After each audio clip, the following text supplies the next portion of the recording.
Hello बच्चों, let's read the question. The question says two infinite plane parallel sheet separated by distance d have equal and opposite uniform charge densities sigma.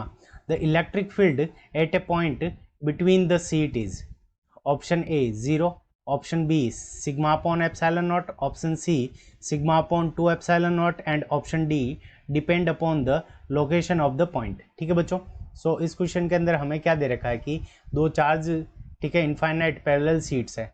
तो इसके ऊपर क्या है कि दोनों के ऊपर चार्ज डेंसिटीज क्या है, इक्वल है, बट उनकी चार्जेस क्या है, डिफरेंट डिफरेंट है. तो इसके ऊपर पॉजिटिव चार्ज अगर हम कंसिडर कर दें तो सेकंड प्लेट के ऊपर जो चार्ज है वो क्या है, हमारी नेगेटिव है. ठीक है बच्चों.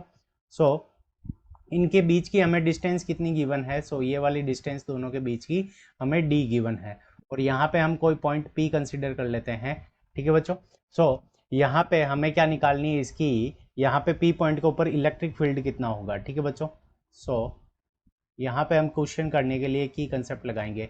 अब की कंसेप्ट के अंदर हमारा क्या होगा कि हमें ये क्या दे रखी है, इनफाइनाइट प्लेट दे रखी है. तो इनफाइनाइट प्लेट के कारण जो E होता है, ठीक है बच्चों.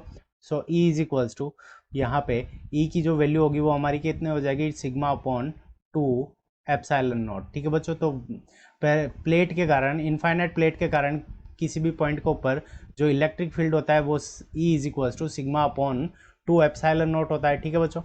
अब देखो, पहली प्लेट के कारण जो इलेक्ट्रिक फील्ड है P1 पर, P पॉइंट पर, उसको हम E1 नाम दे देते हैं और यहाँ पे E2 नाम दे देते हैं. तो E1 जो होगा, यहाँ पे पॉजिटिव चार्ज है तो इसके कारण जो इलेक्ट्रिक फील्ड होगा वो इस डायरेक्शन के अंदर होगा. और E2 क्या है, नेगेटिव चार्ज. तो नेगेटिव चार्ज के कारण उसकी तरफ होता है इलेक्ट्रिक फील्ड.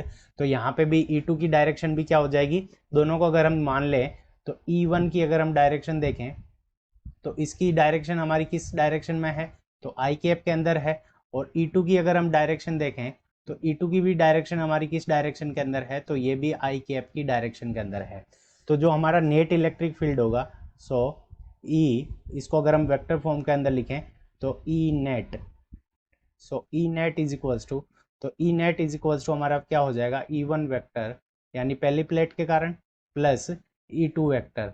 E1 और E2 दोनों वेक्टर्स को हम क्या कर देंगे, ऐड कर देंगे. सो E1 और E2 दोनों को ऐड कर लिया.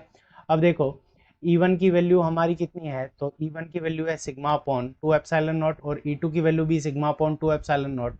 तो अगर हम इसका मैग्नीट्यूड देखें तो E net is equals to, तो E net is equals to हमारे पास में हो जाएगा सिग्मा अपॉन 2 एप्सिलॉन नॉट पहली प्लेट के कारण plus sigma upon 2 epsilon not दूसरी प्लेट के कारण. ठीक है बच्चों. Sigma upon 2 epsilon not.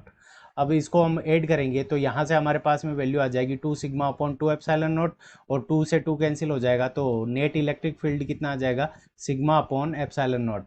और ये क्या कर रहा है कि किसी भी पॉइंट P की लोकेशन के ऊपर डिपेंड नहीं कर रहा. तो सिग्मा अपॉन एप्सिलॉन नॉट हमारा करेक्ट आंसर होगा, जो कि हमें ऑप्शन बी में गिवन है. So option B is the correct answer of this question. I hope you understood it well. Best of luck. Thank you.